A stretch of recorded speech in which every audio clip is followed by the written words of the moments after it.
Sight has given it to the blind. Today's program is a dedicatory program. I would like to dedicate this program to a man that meant so much to this city, this state, and this nation. It is not surprising that yesterday, in spite of the rain, a park was named in honor of this person, the Honorable Reverend E.W. Perry. Reverend Perry was many things to many people.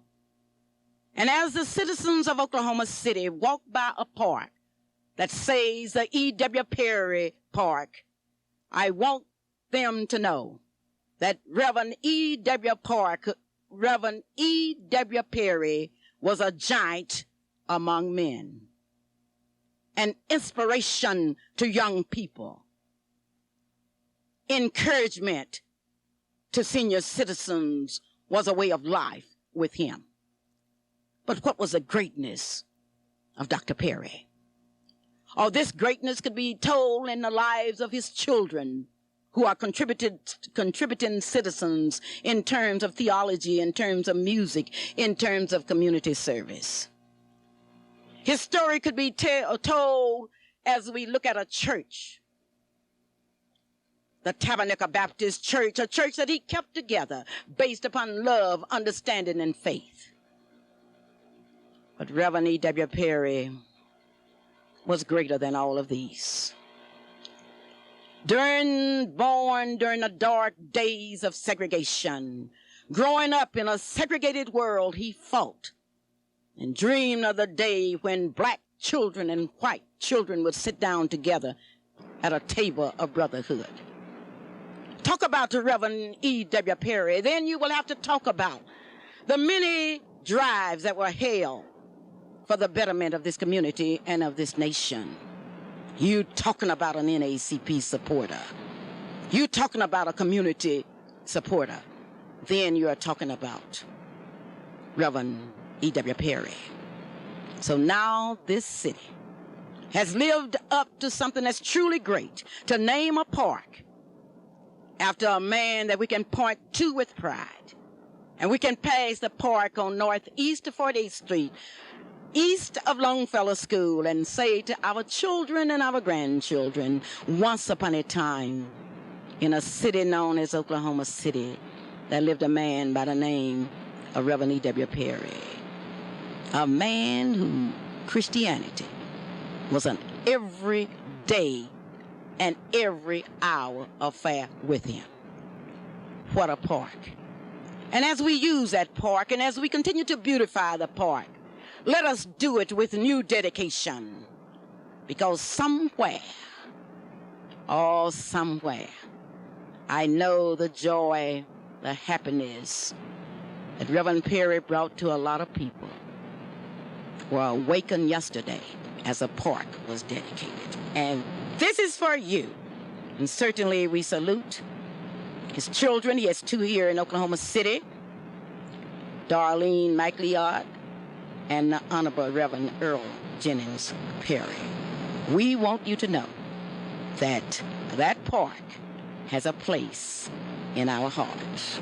Clara Luper reporting, KAEZ Radio in Oklahoma City, Oklahoma. It was the 56th year since the Fifth Street Baptist Church was founded. It was founded in 1929. It was first called the Mount Rose Baptist Church, and it was organized on April 7th, 1929. Those serving on the council were R.G. Gardner, S.C. Robbins, G. Loggins, George Grant, A. McGlory, Bale Price, M.L. Brown, and G.W. Neal. The chartered members were W.H. Marshall, Joe Baldwin, L.L. Rhodes, Robert Roth, and Reverend Adolph Billingsley. After the organization, the invitation was extended and 35 persons joined by Christian Experience. Rovato Roth, H.H. Story, John Curtis, G.A. Hodge, and E.W. Fowler were the first deacons. R.M. Green, R.A. Buford, Moses Bryant, and L.L. Rose were the trustees. On the first Sunday in August 1929, the members marched from the 4th Street location to their new home, 800 Northeast of 5th Street. The 5th Street story is a continuous story. It's the story of ministers, each one making a great contribution to the development of the church. Reverend J.L. Hawkins, Reverend S.C. Roberts, Reverend W.M. Dixon, Reverend C.T. Andrews, and Dr. J.H. Wynne, one of the greatest theologians and philosophers that 5th Street Baptist Church has ever seen. His philosophy was simple, yet religious to the core. He initiated programs that will live forever at the 5th Street Baptist Church. For example, the calendar rally that occurred twice a year. His love for music, and certainly we cannot think of an anniversary without saluting those great musicians that lived and worked at the 5th Street Church.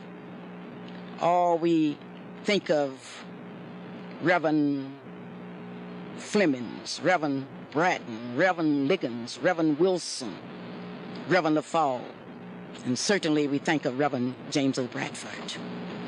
But today, on the 56th anniversary, a large crowd gathered there to hear Reverend Michael J. Milburn. Reverend Milburn preached like he has never preached before.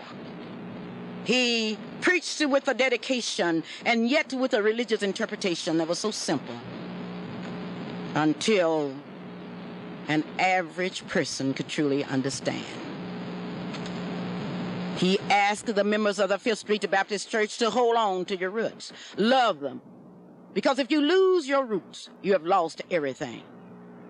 And he described 3 things that you need to hold on.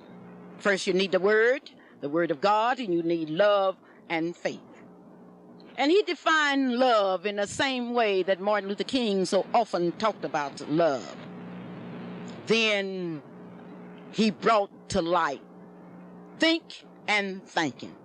He said that both of them had one vowel in common, and if you would exchange, you would have think where thank is and thank where think is. So if you can think, you can be thankful. And he asked the people to be thankful. There were many stories that were told today. But Reverend Milburn told the story of a farmer who got a job and who told the man how well qualified he was, and that he wanted him to know that he would always sleep when the wind blows. And one night a storm came, and the man that owned the farm was very worried, and he went out and he tried to wake up this farmer, and this farmer said, "Don't bother me, I told you that I have to sleep when the wind blows." But to the farmer's surprise, he went out and everything was in order. Reverend Wilbur say, as you face the storms of sickness, disappointments, and what have you, if you're prepared, you can sleep when the wind blows. Yes, it was the 56th anniversary. And that was a welcome by Lorraine Brown, and special recognition was given to the members by Mrs. Lucille Williams. The music was presented by the 5th Street Baptist Church Choir, along with the Followers of Jesus Christ's choir. And as I left the church a few minutes ago, the crowd was going down to a reception that was given. As we look at the history then, we would like to thank Mrs. Louise Wall, chairperson, Mr. Willie Holloway, co-chairperson, and others that made this day possible. Clara Luper reporting, KAEZ Radio here in Oklahoma City, Oklahoma. I have some guests today, and I promised you that I would give you the best. And speaking of giving you the best, when the best comes to Oklahoma City, we have to turn around and we have to listen.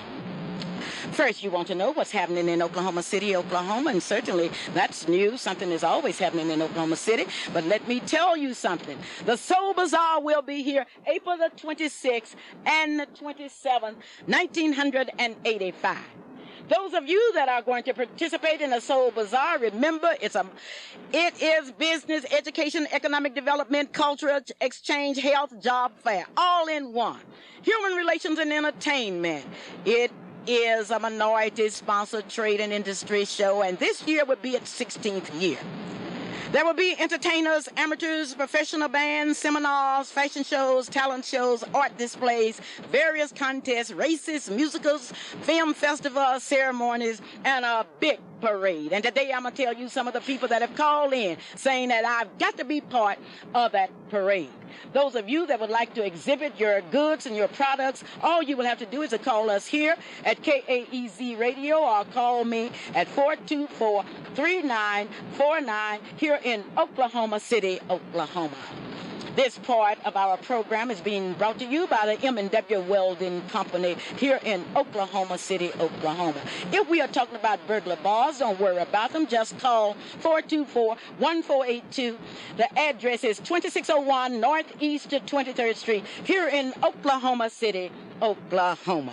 Yes, we are dedicating our program today to the late Reverend E.W. Perry, who continues to live in all of our hearts. And today we have a park in Oklahoma City that's named after Reverend E.W. Perry, and we are so proud of it. Oklahoma City continues to bring new ideas, new entertainment to this city. And today I have invited a representative from the Urban League Guild to be my distinguished guest today. And what is your name?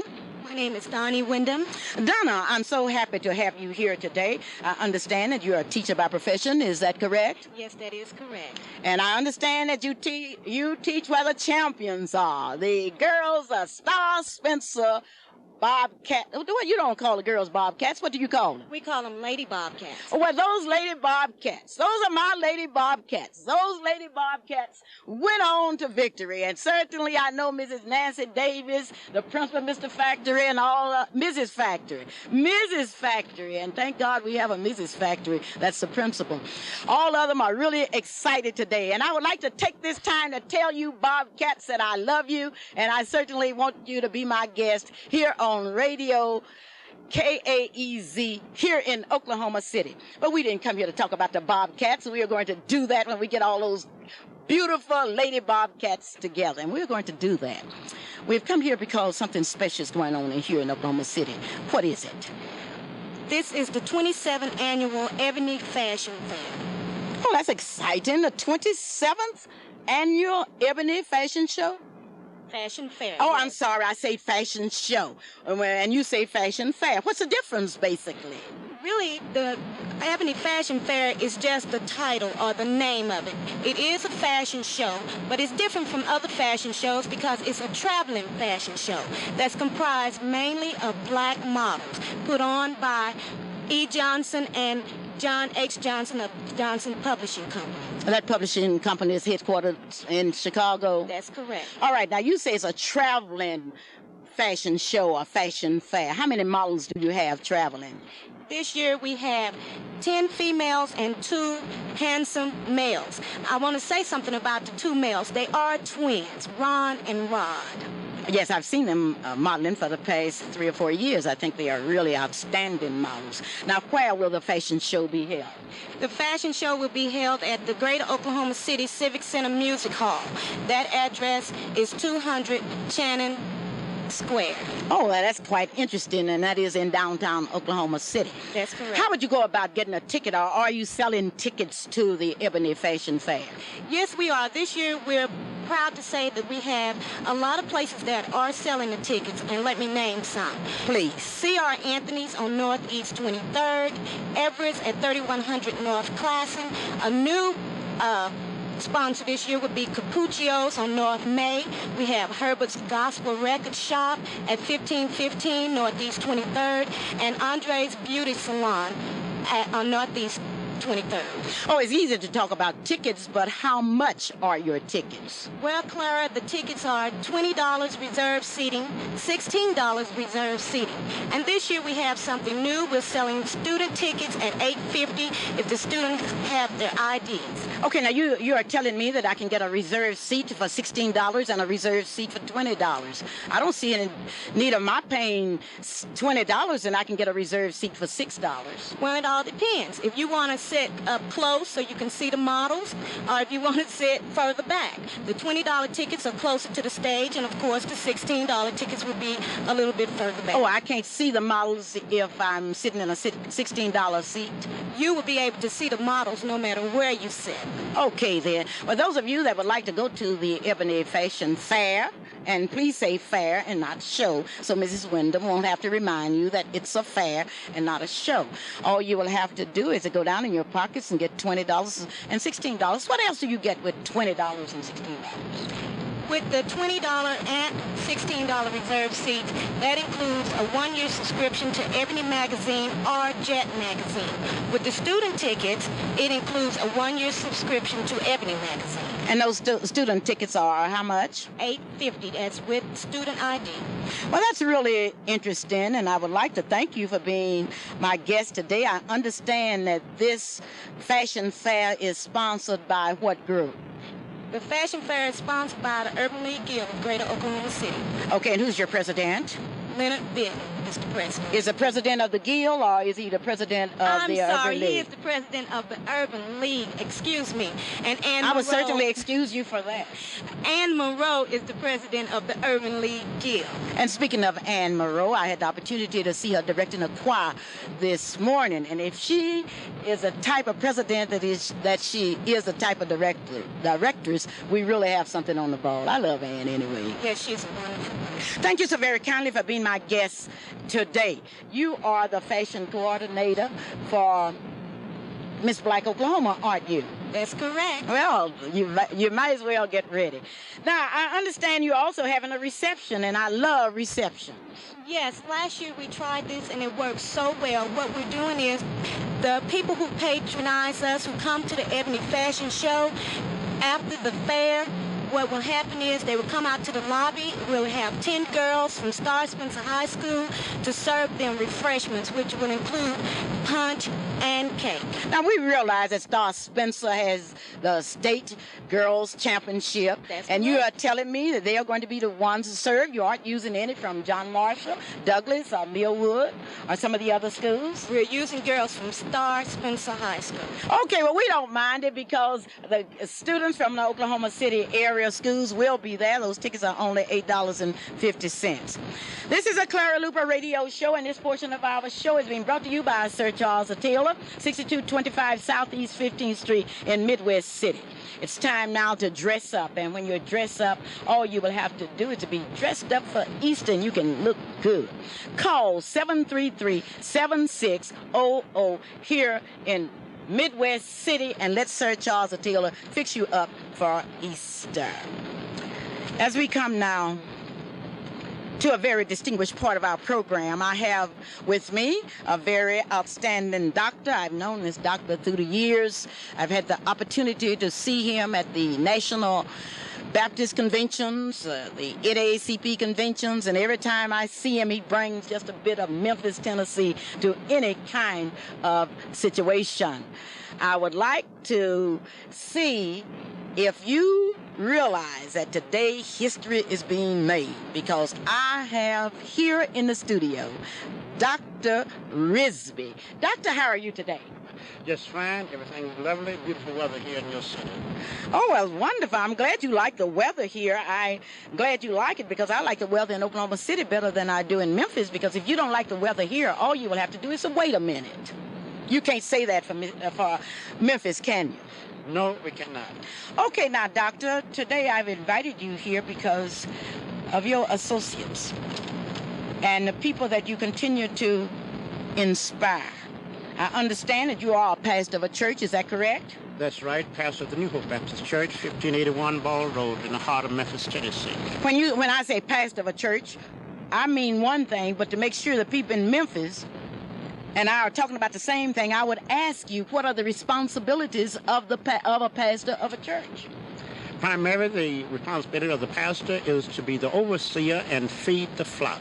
Okay, when you say overseer, I think in terms of the overseers on the plantations that I have read about in history. And I wonder, are you talking about that kind of plantation? No, this is something that come out, all of this is developed out of love. Our main concern is love, and this is what Jesus teaches, this is what God is, and that is love. So when you come out of love, we have a different connotation than we do with the plantation situation. All right, now, let's talk about your church and the kinds of programs that you have in your church. Yeah, we do have a wonderful church there. We have several programs. We minister to the total man. We have the Enlightenment Center there, which is the mental apprehension groups, where we teach metaphysics. We deal in practical metaphysics, metaphysical Bible interpretation, and also metaphysical healing. But besides that, we have a employment office there. You have an employment office in your church? Yes, we do.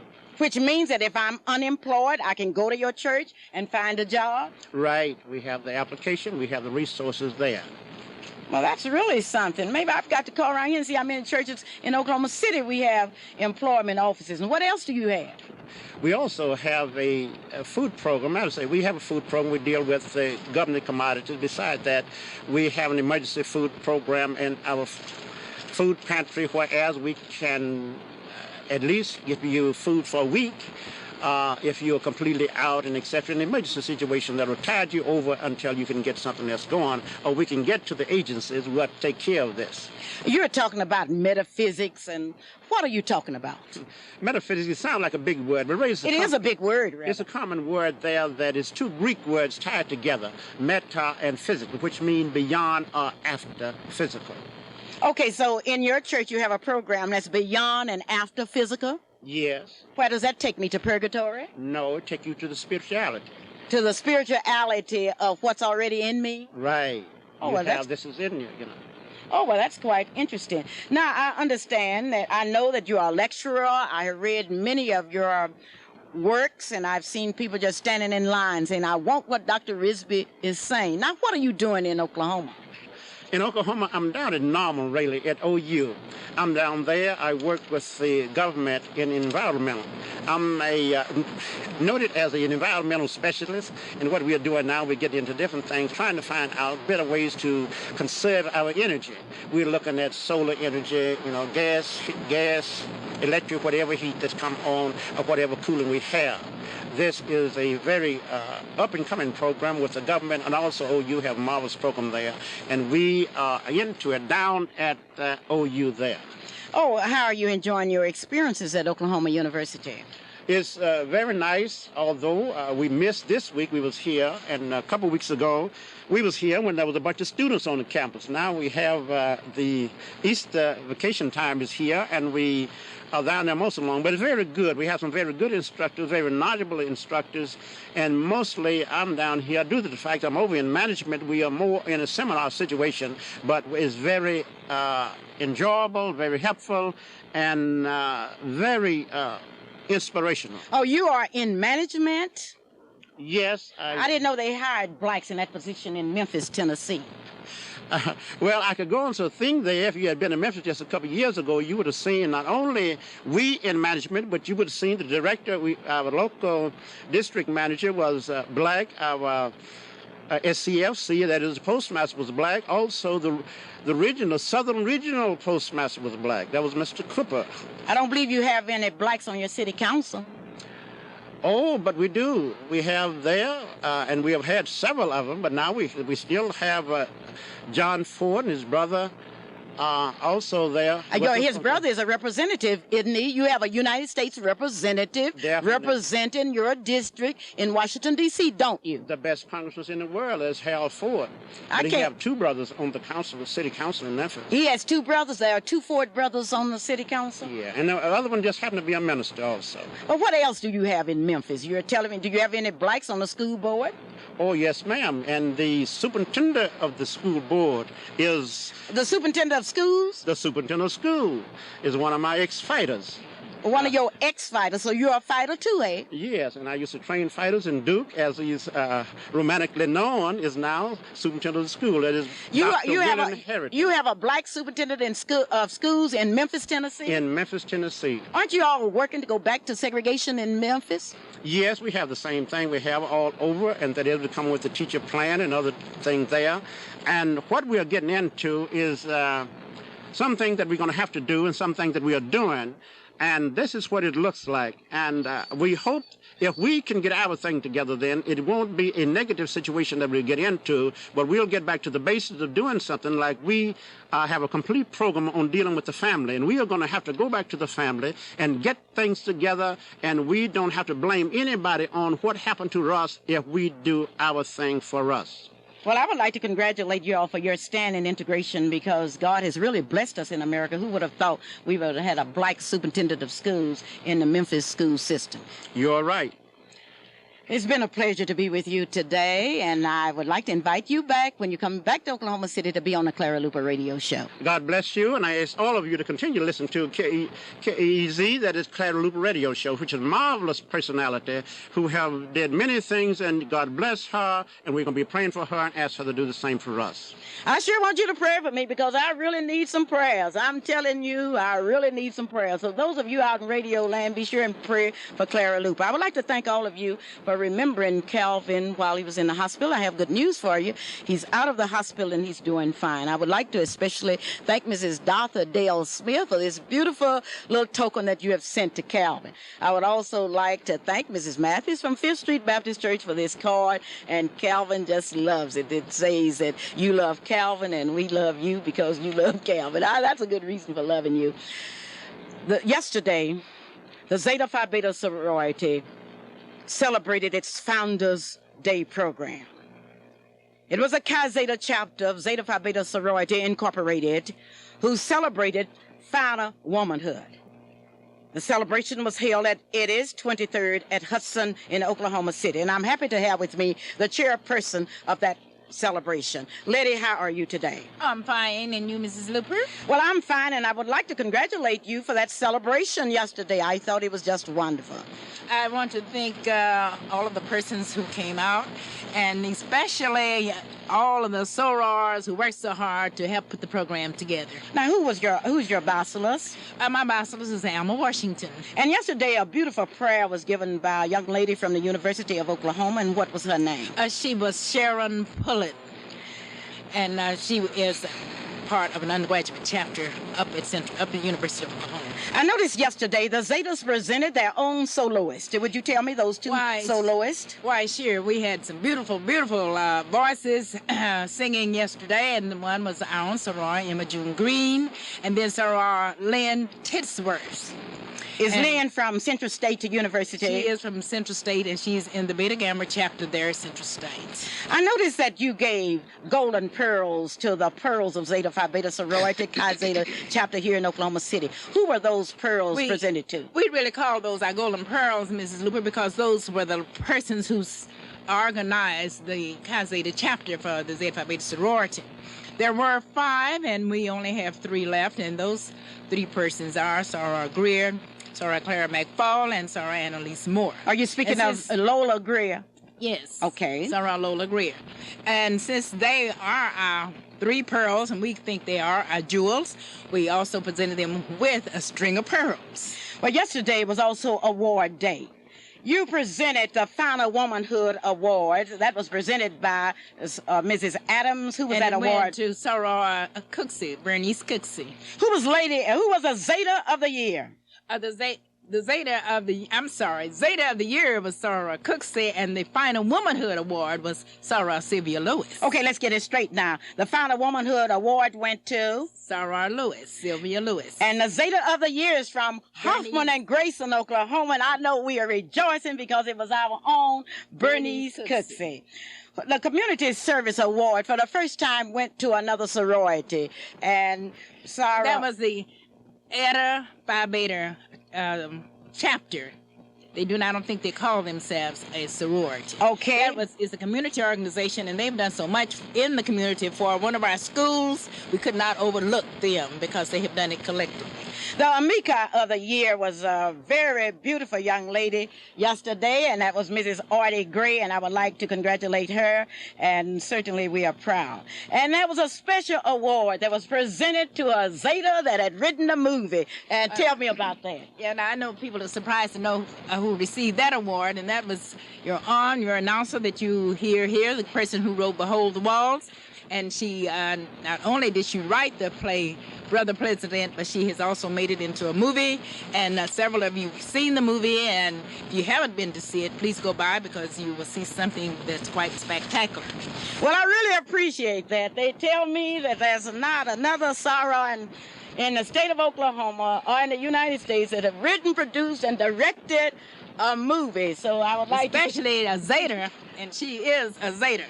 Yes, she is a Zeta. I was Zeta born, Zeta bred, and when I die, another Zeta will be gone. This is a Clara Luper radio show, and today we are talking about Zetas, and I hope you will understand that we are celebrating our Founders Day. And this morning we went to church. We went to the Greater Cleves CME Church this morning. Lady, what did you think about that music this morning? What did you think about it? Ms. Luper, that music was really wonderful. It was really, really out of sight. I really enjoyed the music. I enjoyed the music so very, very, very much. Coming from that beautiful choir. They had a beautiful choir, and they were all well-robed. And I really did enjoy. Not only did I enjoy the music, I also enjoyed the entire service, and especially the sermon. Well, Mrs. Ann Monroe is a director of music. Mr. Earl Day was assistant director and organist. Mrs. Martha A. Lane was a pianist. I also enjoyed the welcome that was given to us by Lynzetta Jones Carter. We were there because our Miss Merry Christmas came from that particular church. I enjoyed the sermon, too. A Reverend Monroe Woods Jr. preached like a Baptist preacher, and he's a CME. Well, I don't know about that, Mrs. Luper, because it's been so long since I've been over there in that Baptist church. To me, he was preaching just like a CME pastor. Well, Letty, you are wrong. They want you to know that the Eta Phi Beta is a sorority. It's a professional business women's sorority. And you better apologize to those Eta Beta Phi women. I don't want them jumping on me. So you apologize to them. Well, I am awfully sorry because I did not know that they really carried the name sorority. Well, you certainly know it now. Let me tell you some old news. Brian Davis, the son of Dr. and Mrs. Clarence Davis, won the International Science Fair Award. He won. He's the first black that is, he is the first black that in the history of that International Science Fair that has won. Now, there was another award given to another young lady at Star Spencer High School in history, and certainly I would like to hear about that. This is a Clara Luper radio show, and I would like to tell you that plans are underway to boost more memberships for the local branch of the NAACP. According to Mr. David Threet. Mr. Threet is leading a local branch committee responsible for the campaign effort. The effort is to increase the memberships in a continuing process. We're going to be making an even more vigorous effort now, Threet stated. He said that the branch is in sore need of volunteers to encourage others to become NAACP members. The NAACP workers say that correspondence has been sent to all of the churches in Northeast Oklahoma City. It is time now to thank Miss Black Oklahoma. We have Miss Black Altos has already been selected, Miss Black Edmond, Miss Black Cameron University, Miss Black Spring Lake Park, Miss Black Langston University, Miss Black OU, Miss Black OSU, Miss Black Wewoka, Miss Black Putnam City, Miss Black Seminole, Miss Black Chickasha, Miss Black Ardmore, Miss Black Arcadia. No, Miss Black Ardmore will be selected next month. Miss Black Kiowa, Miss Black Altus Air Force, Miss Black Nakoma Park, Miss Black Midwest City, and I have told y'all the others, but Miss Black Midwest City is Krista Smith.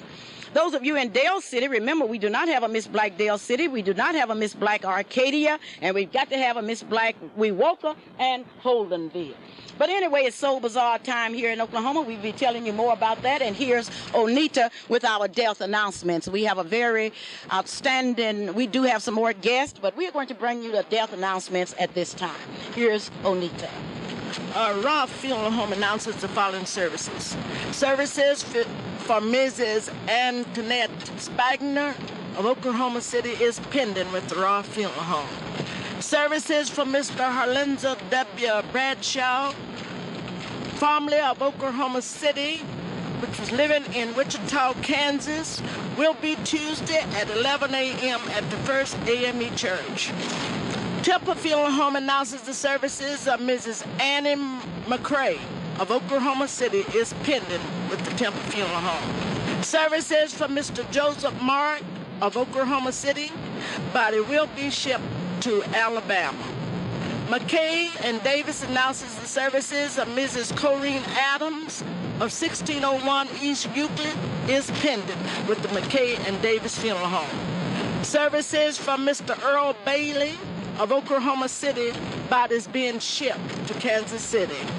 We would like to say to the families tonight, as we extend to you sympathy, there is never a cross so heavy, but the nail-scarred hands are there, outstretched in tender compassion, the burdens to help us bear. There's never a heart so broken, but the loving Lord can heal. The heart that was pierced on Calvary does still for his loved one feel. And back to Clara. Thank you, Onita. And speaking of funerals, I would like to tell you that the funeral services for Conklin Simmons Seward were held in Oakland, California on last Wednesday at 10 o'clock a.m. His body was shipped back to McAlester, Oklahoma, where graveside services were held on Friday at 2 o'clock p.m. Many of you will know, especially those of you from the McAlester area, will remember Conklin Seward as a brother of Walter Seward Jr. and Mrs. Julia Anderson of Oklahoma City. But many of you will also remember him because of Roland Seward of Denver, Colorado, or because of Bonita Seward Thomas of Detroit, Michigan, or Omega Seward Shepherd of Los Angeles, California, and Mamie Seward Shirley of Los Angeles, California.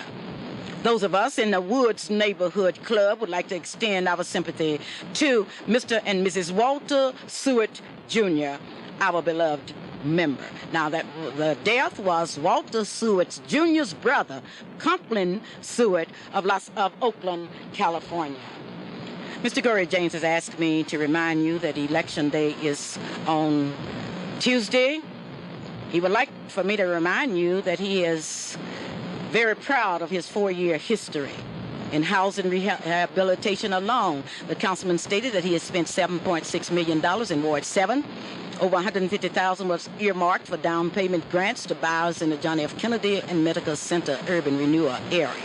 $97.6 million was spent in Ward 7 and as a bridge, which, as he calls it, is the community relations recruitment wing of the department is called. It's helping in ways that most people cannot readily see, and the bridge is building a gap. There are loans that are available in that area, according to Mr. Dory James. Now, that's something that he asked me to do, so I've done it. And tomorrow, on Tuesday, when you go to the polls, be sure and vote according to who you feel can do the best job. Lady, tell me who won the Eminent Woman of 1985. I want to know who won. Mrs. Luper, you should have been there because it was a beautiful program. I And had the to go to winner my for church, Mrs. bless you, Santa. you did tell me you was having services at your church this afternoon. But the most eminent woman for 1985 was Mrs. Sylvia Williams. Mrs. Sylvia Williams, congratulate you, and I want Mrs. Sylvia Williams to be my guest next Sunday. I just want to meet that eminent woman of 1985. They call him probably the most controversial figure in Oklahoma's history. He has wrestled with those that have succeeded politically. He has challenged everybody.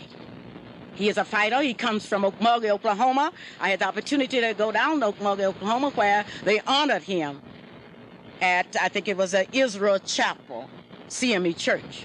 I'm happy today to welcome to the Clara Luper radio show Senator E. Melvin Porter. Hello, Mrs. Luper. Senator, today I'm not welcoming you as a senator. And I have read with a great deal of interest some interesting comments about you this week. And I don't even want to comment on those. But I've invited you here today because you are my lawyer. And you have been my lawyer for several years. That's why you're looking good, like my lawyer should. Now, I wanted you to come here because there are many questions about my case out in Radio Land. And I wanted you to come here and explain to the people just what we are facing. Mrs. Luper, we're facing an appeal to the Supreme Court of Oklahoma. And there is not any question in my mind that we will win on appeal. We'll reverse the decision. When we tried the case in district court, Judge Amick instructed the jury contrary to the law. And okay, we better start over because there are many people in Radio Land who do not understand what you're talking about. Let's start at the first point. All right. Initially, Judge Amick dismissed your lawsuit because he said that we could not prove a case of libel. And we appealed that to the Supreme Court, and they reversed his dismissal and sent it back and instructed him to try the case. They also made a judicial finding that the articles printed in the October 30th and November 6th issue of the Black Dispatch, that those articles were libelous per se. And when we tried the case, the judge refused to instruct the jury that they were libelous per se. As a matter of fact, he did not do that over our strong objections. And he instructed that the comments made about you could be interpreted as fair comment.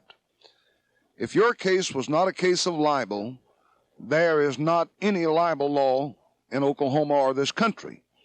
We proved a case of libel, and as I said, the court gave instructions that, in my opinion, were in error, and for that reason we will appeal the decision, reverse the case, send it back, and get it tried according to law, rather than according to the whims of a judge. What did you have to prove in the case? To prove libel, you must show that the articles printed were defamatory. Number two, you must show that they were printed with actual malice or with a reckless disregard for the truth. And number three, you must prove that you were damaged as a result of that you suffered some harm. We did that. How did you do that, Senator Porter? Well, we did that by showing, number one, that the first publication that called you bigamous and an adulteress, that those statements were not true. They were false. To be a bigamist in Oklahoma means that one must violate the criminal statutes of Oklahoma. That story was false. The publication of the story that said that you and Judge Sams were involved in a gangster-style plot to defraud Mr. Clark of his lifetime investment, railroad him to the penitentiary, to the insane asylum, and that you conspired to kill 25 people. Those were criminal acts, and they published that, and that was not true. Then we showed that we warned the paper, after they printed the first article, not to publish anything else, any allegations made by Mr. Clark, because Mr. Clark, the reliability of the statements that he was giving them was a poor.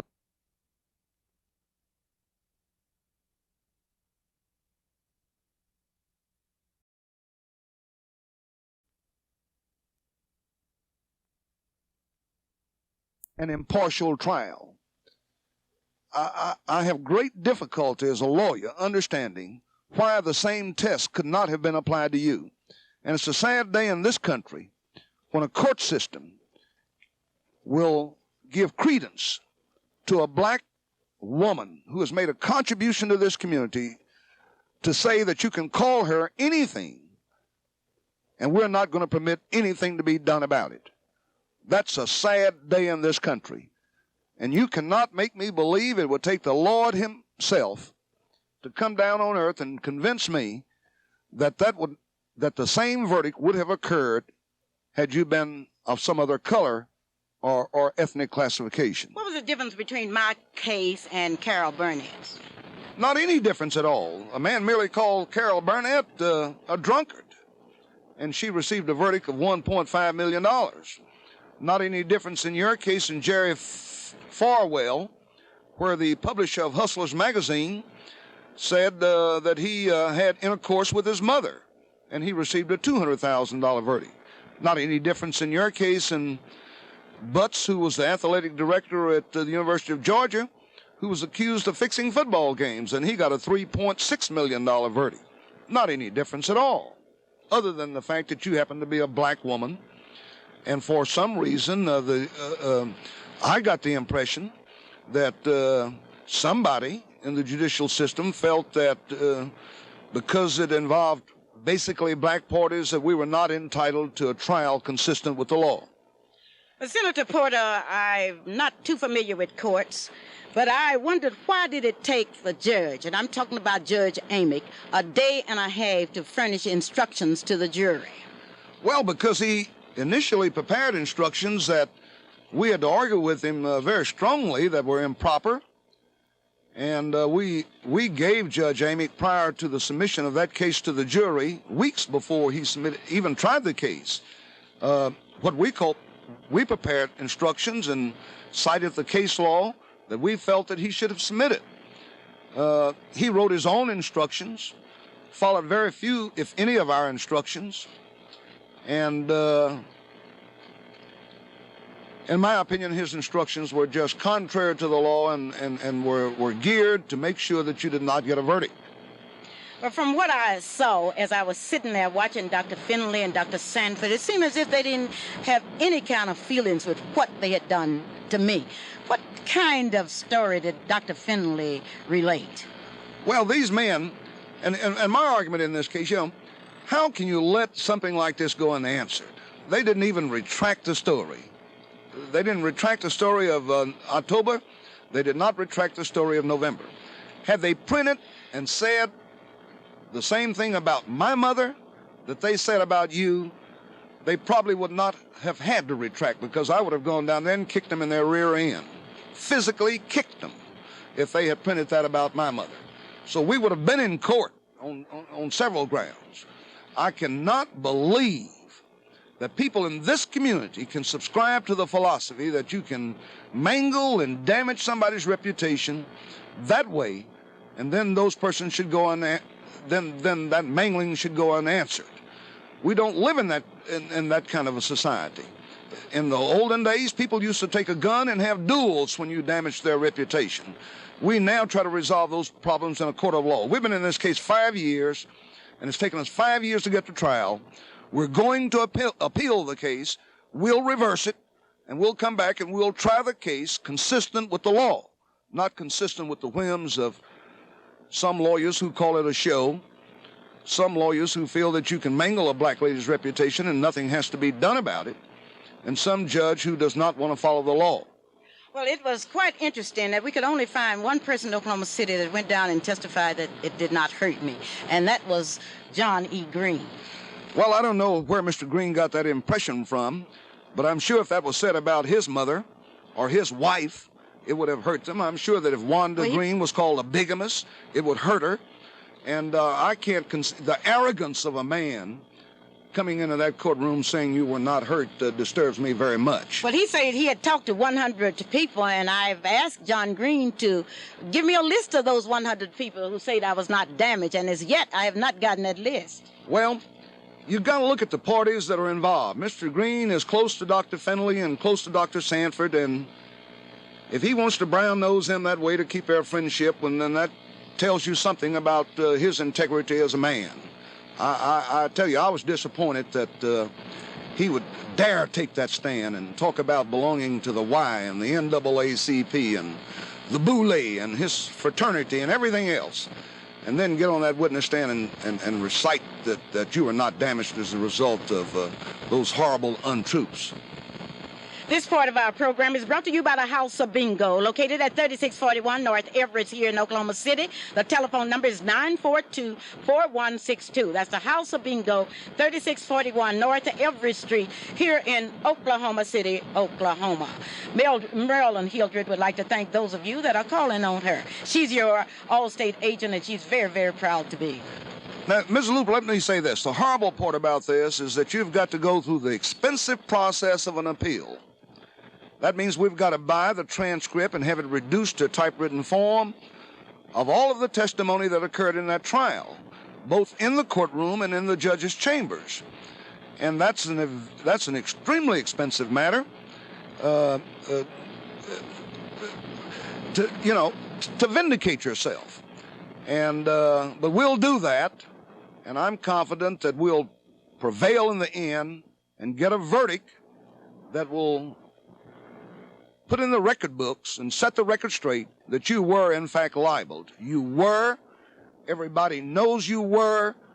And we'll, while the court system has operated against us, we'll correct that and cause it to operate correctly, and that is to show that you were in fact libeled.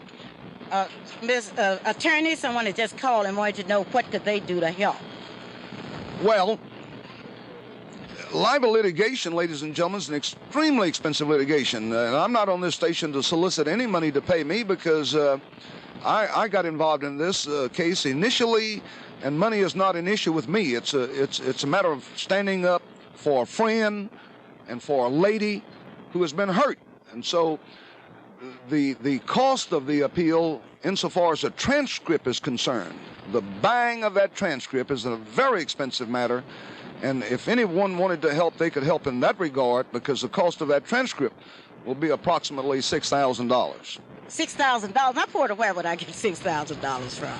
Well, Clara, I guess I asked that question once when I left Okmulgee as a poor boy, and the Lord helped me find a way, and I got the money to go to school, and I'm sure we'll get the money to perfect your appeal to the Supreme Court of Oklahoma.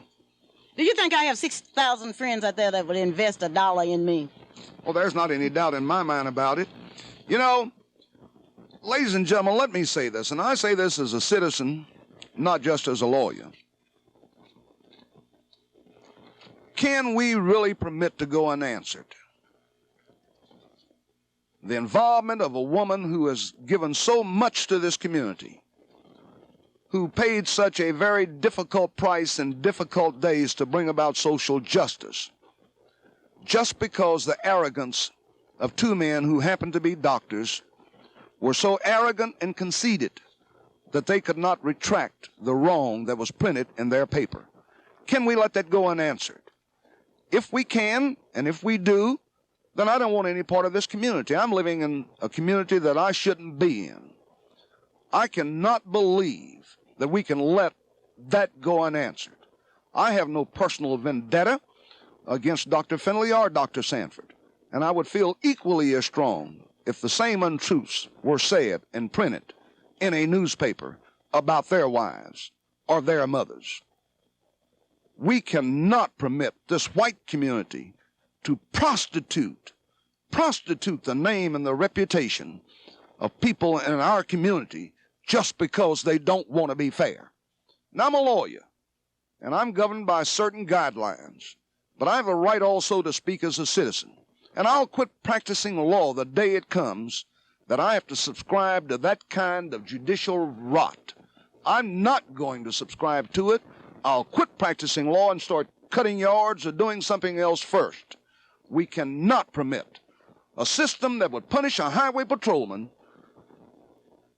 give a verdict of $1 in actual damage, $5,000 in punitive damage because he called two white police officers a liar, and then permit Mrs. Luper's case to be mangled with idiotic court rulings that prevented her from getting a fair trial. We cannot permit that to go unanswered. Mrs. Hunter has... Mrs. Luper, we have been getting some telephone calls, and Mrs. Staple told me to be sure and tell you this because she was listening for me to tell you on the radio that you do have a friend out there, and she is one of the friends that will help you. This comes from Mrs. Staples. Thank you so very kindly, and certainly I would like to thank those of you that care. Public life is a lonely life. Certainly, as I sat yesterday with a young lady who's doing research on Clara Luper from Columbia University, and who was going through all of the files and all of the articles that have been written about me, I was reminded of what my attorney said in his closing argument, that he would like to see my name cleared Because in the future, as they write about the sit-in movement and other movements here in Oklahoma City, who knows if a John Elson, who wrote about the black people long ago and whose descendants are still around, would write a story in which I would be accused of hurting someone, and I haven't even gotten in a fight, even in high school. Yes, I would like to thank you, those of you that are interested. You can always call me at 424-3949. I live at 1111 Northeast 43rd Street here in Oklahoma City. And I would like to thank those of you that have called me during the past weeks. And I would like to thank those of you that have cared enough just to say, Clara, I'm sorry. And if at any time Clara Luper can do anything for you, I want you to let me know, and I'll be happy to do it. The NACP, according to Mr. Leslie Brown, will meet at 7 p.m. Thursday at Shiloh Baptist Church. Next week, I shall read a list of those of you that are going to be in the Clara Luper, not the Clara Luper, but those of you that is going to be in the parade for Soul Bazaar, and the queens that are running, the babies that are running, the people that are going to be baking cakes and pies, and the people that are exhibitors. I will tell you all of that next week. I want you to know, and certainly I've never had anything that I did not want you to be a part of, and certainly I know many of you will. In the meantime, Tonsa Cheryl Dina's nursery is now open, and they are open around the clock. You can always get services. All you will have to do is to call Mrs. Gloria Matthews. And Karan Brown has some beautiful pictures that will be on exhibit at the Soul Bazaar, and Karan Brown is one of our gifted artists. Not only does she paint, she sings, and she speaks well. And Karan, wherever you are, I want you to know that I do love you. We are here at KAEZ. Senator Porter is here, and he says that if you have any questions, he would be happy to answer them. We do face a crisis, but I am not afraid of the future. I'm not afraid of the fact that we are going to have to appeal our case, and certainly many of you out in Radio Land know that if you were in a similar position, I would be out there fighting for you too. Once again, Calvin would like to thank you for remembering him. He's doing nicely, and I do hope that he will be able to be with us next week. I would like to thank the Zeta Phi Beta sorority for the fact that they cared enough to honor me. And I would like to thank you in behalf of Bernice and Sylvia and all of the gang that received awards. And I think that's commendable. If you have any flowers for me, don't save them till I die. Give me my flowers now while I live. And that's what my sorority did yesterday, and my club did it last week. The Greyhoff Club will meet in the home of Mr. and Mrs. Day Elliott next Saturday night at 7 o'clock, and all members from Grayson and Hoffman, Oklahoma, are invited to be present. Now, that's the Greyhoff Club next Saturday night. Next week, we will be on school. No, after next week, we will be on school break. But how can you go on school break without congratulating the students at Northwest Classen and that fine team? I would like to say happy birthday to my grandson. I would like to tell my grandson that you keep on. He's a senior this year, and we'll be finishing, and congratulations to you. Shelley could not be with you today. She doesn't feel well, but we are hoping she'll be able to be in school tomorrow. Senator Porter is still here, and he says that he will stay here in a few minutes and answer questions that you will be asking. Letty, I would like to thank you for your support, and I want you to know that you were just beautiful yesterday as you presided at that Zeta dinner. I was so proud of you. I just sat there and just say, oh, thank God for Letty. Well, I want to thank you, Mrs. Luper, for giving me those compliments. And I want to say to my friend Calvin, hi, Calvin, hurry up and get well. I'm missing you. Oh, we all miss Calvin. Calvin, you hurry up and get out of there. Calvin's all right. And how do you say goodbye? I would like to say goodbye by thanking the nurses, the doctors, the friends at the Veterans Hospital for the attention that you gave to Calvin like you do every other patient. I would also like to thank that fine Mr. McDaniels over at Children's Memorial Hospital for what he did for all of us. As I look at the clock on the wall now, I know I'm going to have to say goodbye to you. And I really hate to say goodbye to you because you've been so sweet. You have listened on this story as I have told you about churches, but today I didn't tell you, but I better tell you that there's another opening in Oklahoma City for a pastor. The pastor at Mount Carmel Baptist Church was voted out by the memberships. And there's a new church. Reverend Davis has formed, or is in the process of forming a new church, and they tell me about 100 members from Tabernacle Baptist Church will join him. Well, one thing that will not split, and that's my love for you. Even though we go our different ways, I want you to know that wherever you are and whatever you do, just remember, Clara Luper loves you. And Derek Platt, I'll be talking to you in just a few minutes. Bye-bye now. The views expressed in the program just